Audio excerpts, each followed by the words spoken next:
Okay, let's unpack this.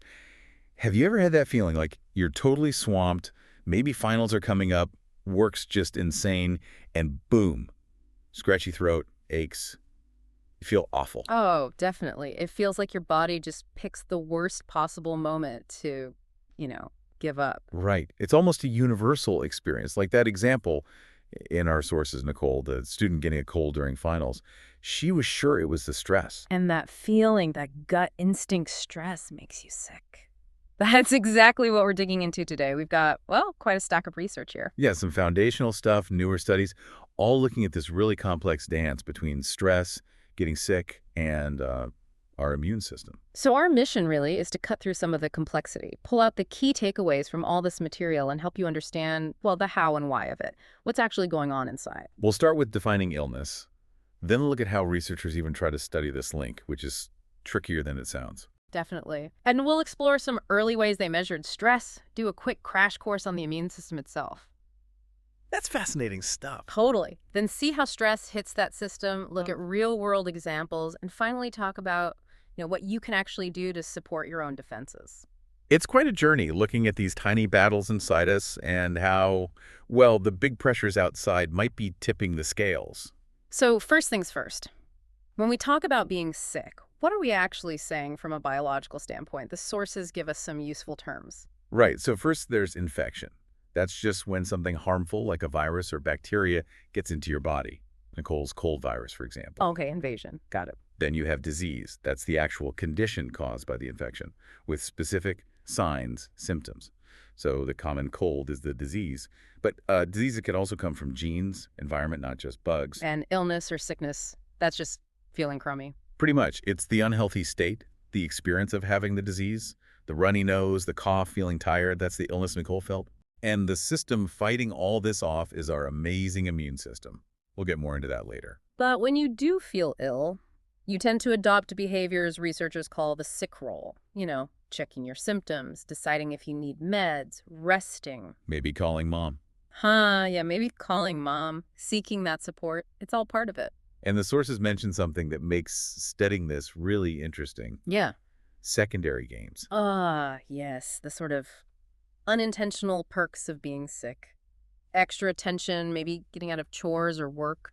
Exactly. It's not like you want to be sick, but those things can subtly reinforce the behavior. And for researchers, well, it muddies the waters, doesn't it? It really does. If someone gets a little reward for reporting symptoms, does that bias their answers about how stressed or sick they really feel? It makes isolating the pure stress effect hard. So how do researchers try to untangle this knot, given things like secondary games and people's existing beliefs? Like Nicole thinking her stress was the definite cause. Well, it really comes down to smart research design. How you collect the information is crucial. Like the difference between asking someone about the past versus tracking them going forward. Exactly. Retrospective studies asking people to remember past stress and illnesses, they have big problems. Memory is notoriously unreliable. We tend to remember things that fit our beliefs. Right.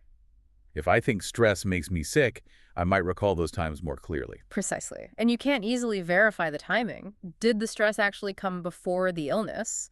Retrospective studies can't really tell you that. Which is why prospective studies, tracking people over time, are considered much stronger for this kind of question. Oh, definitely. You measure stress levels first, maybe track daily hassles, life events, whatever. Then you follow them to see who gets sick later. So the stress data is collected before the illness appears. Less memory bias, clearer timeline. Much higher quality data. It's the only way to really show that stress precedes illness, which is a first step towards thinking about causes. And speaking of causes, there's the difference between just seeing if two things happen together versus showing one causes the other. Correlational versus experimental. Right. Correlational studies just look for relationships. Does higher stress tend to go along with more illness? They often use a statistic R to measure that link. I've seen that R value. Our sources say for self-reported stress and illness, it's often around 0.30. R equals 0.3. Yeah, that's a common finding. And with a big enough group, that's statistically significant, meaning it's unlikely to be just chance. But 0.30 isn't actually a very strong link. How strong is it, really? Well, if you square it, an R of 0.30 means stress, measured that way, Explains about 9% of why some people get sick and others don't. 9%. Wow. So like 91% is other factors. Exactly. Genetics, exposure to germs, diet, sleep, luck, tons of other things. It really puts it in perspective, doesn't it? If you only focus on stress management to avoid a cold, you might be missing the bigger picture, like, say, washing your hands frequently. Good point. And correlation isn't causation, as they say. So these studies don't prove stress causes illness. Nope. For that, you need experimental designs, where you ideally control everything, manipulate stress levels. Which sounds ethically tricky. You can't just stress people out severely to see if they get sick. Right. It's a huge challenge in humans. Though some researchers, like Sheldon Cohen, found really clever ways to do ethical experiments, like exposing volunteers to a cold virus after measuring their existing stress. We'll get to that. Okay. And one more research distinction. A single study versus combining lots of them. Yeah, single studies might have findings that only apply to that specific group or situation. Limited generalizability. But meta-analyses, they pool results from many studies. Exactly. They statistically average the findings from multiple high-quality studies on the same question. It gives you a much more reliable, robust estimate of the effect, sort of like getting the consensus view from the whole field. And across all these methods, how you measure stress and illness matters too, right? Self-report questionnaires, physiological measures like blood tests. Absolutely. And whatever measure you use, it needs to be reliable, consistent, like a scale giving you the same weight each time. If it's not reliable, it can't be valid or accurate. You need both to trust the results. Couldn't have put it better. Unreliable data is just noise. Okay, so with those research challenges in mind, let's look at how people first tried to measure stress systematically in relation to illness. The life events model seems like a big starting point. It was. Back in the 60s, Holmes and Rahi created the Social Readjustment Rating Scale, the SRRS. The idea being that big life changes, good or bad, cause stress because you have to adapt.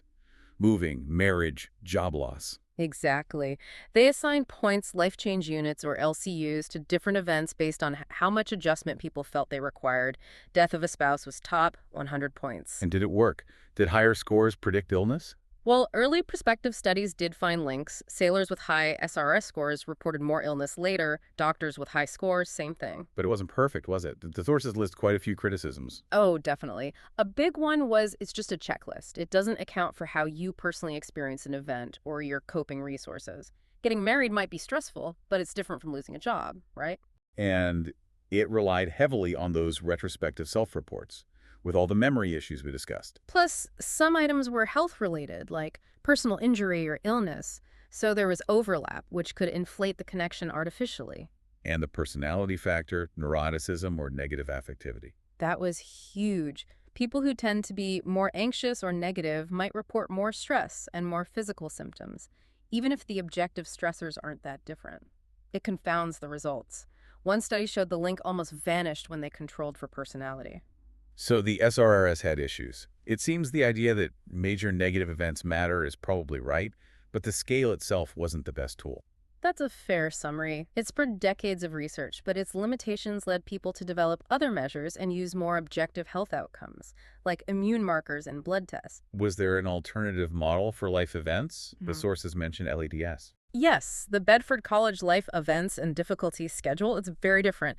Instead of a checklist, it uses in-depth interviews and trained raters who assess the event's context and long-term threat for that specific person. So it's much more personalized. Exactly. It's considered more nuanced, kind of a gold standard by some, often used in clinical research like studies on depression or MS flare-ups. But it sounds like a lot more work. It is very time-consuming, expensive, needs trained staff, so not practical for all types of research. Which might explain why another model gained traction, the daily hassles model. Right. Lazarus and his colleagues argued that maybe it's not the huge life events, but the constant drip, drip, drip of everyday annoyances, traffic jams, arguments, noisy neighbors that really gets under your skin and affects health. They felt these were more immediate, more frequent. Yeah, more proximal. And some studies did find that scores on hassle scales predicted health complaints better than the big life event scores, although the overall link was still, modest. But did these hassle scales run into similar problems as the SRRS? They did. Overlap with psychological symptoms, the influence of personality, particularly neuroticism again. People prone to negativity might just notice and report more hassles. So neither the big events nor the small hassles, measured by these early scales, gave a super clear, strong picture on their own. Not consistently due to those methodological challenges. But the concepts aren't necessarily wrong. Nowadays, researchers often measure both major events and daily hassles, sometimes using more objective methods, recognizing they might capture different aspects of the stress experience. Okay, so these models show correlations, but they don't really explain the how. How does losing a job or dealing with traffic actually lead to a cold? That's the million-dollar question. And that brings us to the field of psychoneuroimmunology, PNI for short. Psychoneuroimmunology. Mind, nervous system, immune system. Exactly. It's the study of how these three incredibly complex systems talk to each other. The term first appeared formally back in the 1960s. Was it immediately accepted? Seems like a radical idea back then. Not at all. The sources mention it was sometimes called voodoo medicine. People were skeptical that psychological states could tangibly affect the immune system. Voodoo medicine. Wow. But pioneers like Pelletier persisted, suggesting stress played a role in a huge chunk of illnesses. And now, it's a massive, established field with hundreds, probably thousands, of studies demonstrating these connections. PNI provides the framework for understanding the biological pathways. So to understand those pathways, we need to understand the immune system itself. Can you give us the crash course version, focusing on what's relevant to stress? Absolutely. Think of your immune system as your body's defense force. Its main job is protection. Protecting from what? Two main kinds of threats. Exogenous threats from outside, like bacteria, viruses, fungi, Nicole's cold virus, and endogenous threats from inside our own cells that have gone rogue, like cancer cells. Anything that triggers this defense is called an antigen. Okay, invaders and internal threats. Right. And like any good defense force, it has layers. The very first line is physical barriers. Your skin, mucous membranes in your nose and throat. They block most things. Simple but effective. Very. If something breaches that wall, the innate immune system kicks in.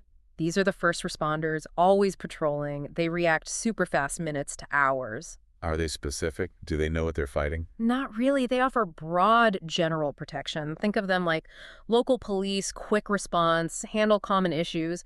But crucially, they have no memory.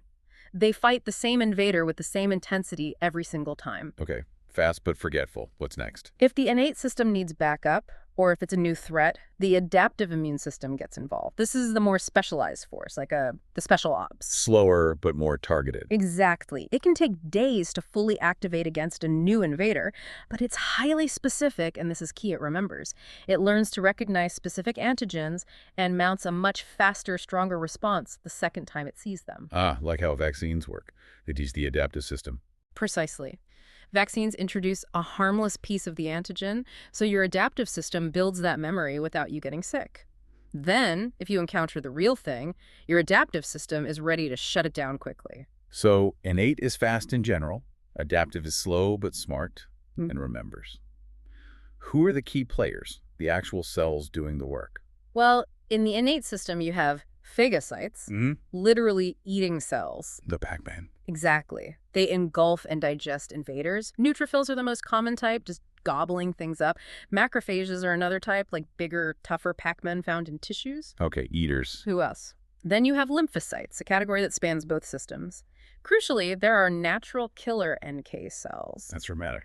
They are pretty cool. They're part of the innate system, specialized in finding and killing our own cells that are infected with viruses or have turned cancerous. They release toxic chemicals. Think of them as internal assassins licensed to kill threats quickly. Got it. NK cells are innate defenders against internal problems. What about other lymphocytes? Then you have the main players of the adaptive system, T cells and B cells. T4, thymus, where they develop. You got it. T cells are adaptive. They have specific receptors to recognize particular antigens. There are different types. T helper cells are like the generals. They don't fight directly but coordinate the whole response, sending signals. And T-cytotoxic cells. They do fight directly. Like NK cells, they kill infected or cancerous body cells, but they're targeted by the adaptive system's specific intelligence. And B cells, B4, bone marrow. Perfect. B cells are also adaptive. Their main job is producing antibodies. These are tiny proteins that circulate in your blood. They're incredibly specific, like keys fitting only one lock. They latch onto viruses or bacterial toxins, neutralizing them or marking them for destruction. Wow, so many different specialized cells. How do they coordinate an attack? The sources talk about a 1-2 punch. First punch, cellular-mediated immunity. This is the rapid, often local response involving innate cells like NK cells and phagocytes, plus those cytotoxic T cells. It's heavily involved in inflammation. Inflammation, the redness, swelling, heat, pain, that's this first punch. Largely, yes. It's the body rushing defenders to the site, cleaning up damage, fighting invaders. Part of this involves chemical messengers called cytokines. Cytokines, you mentioned those. They're like the immune system's communication network. Exactly. They tell cells what to do, ramp up the response, and crucially, they also signal the brain. This is why you feel sick, tired, feverish, no appetite. Certain cytokines tell your brain to initiate those sickness behaviors to conserve energy for the fight. Fascinating. So feeling awful is actually part of the strategy. What's the second punch? Humoral immunity. This is the antibody-driven response, led by B cells. It's slower, can take days to build up peak antibody levels for a new threat. About the length of a typical cold. Right. It's much more precise, creating those tailor-made antibodies for that specific invader. Interestingly, these two punches, cellular, often called Th1-driven, and humoral, Th2-driven, are often balanced. Too much of one can suppress the other. Good health involves keeping them in balance. It's incredibly complex. What happens when it goes wrong? Yeah. Immune dysregulation. Yes. That means the system is either underreacting, failing to fight off infections or cancer, or overreacting, attacking things it shouldn't, like in allergies or autoimmune diseases where it attacks the body's own tissues. And sometimes, frustratingly, both can happen at once. Okay, Immune System 101 complete. Now the big question, how does stress fit into this picture?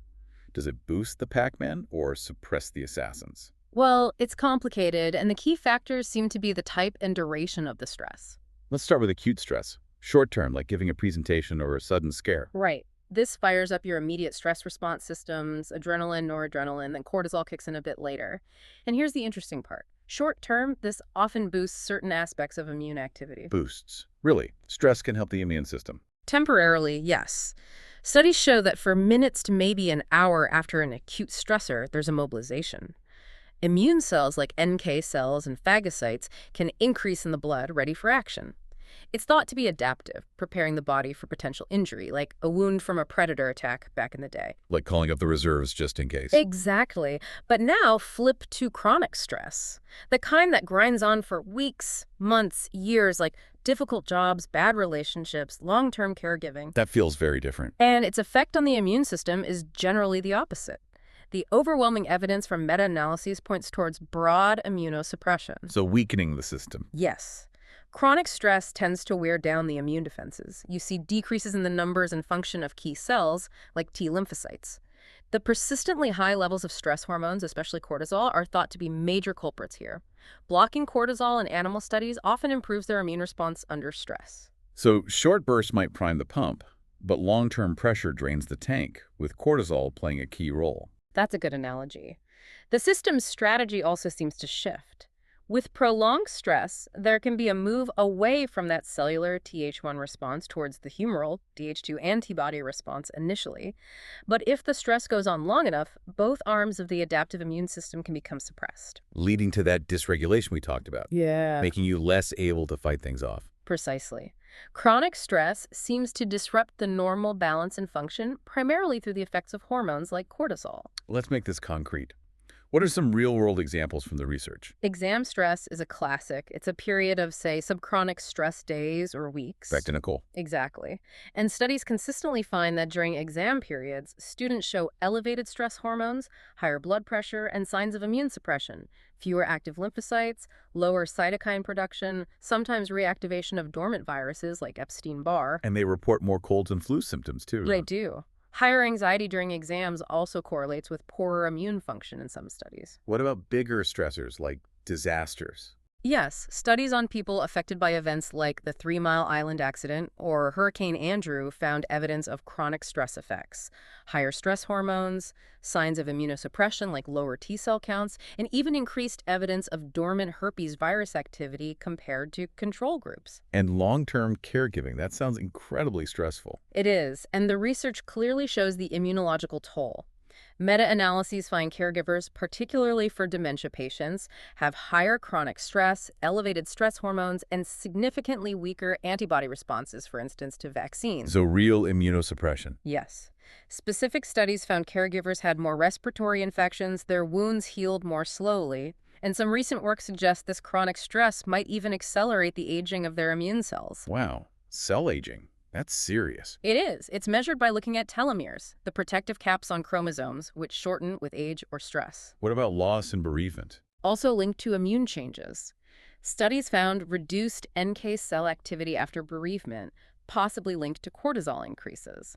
Older bereaved individuals showed weaker responses to flu shots.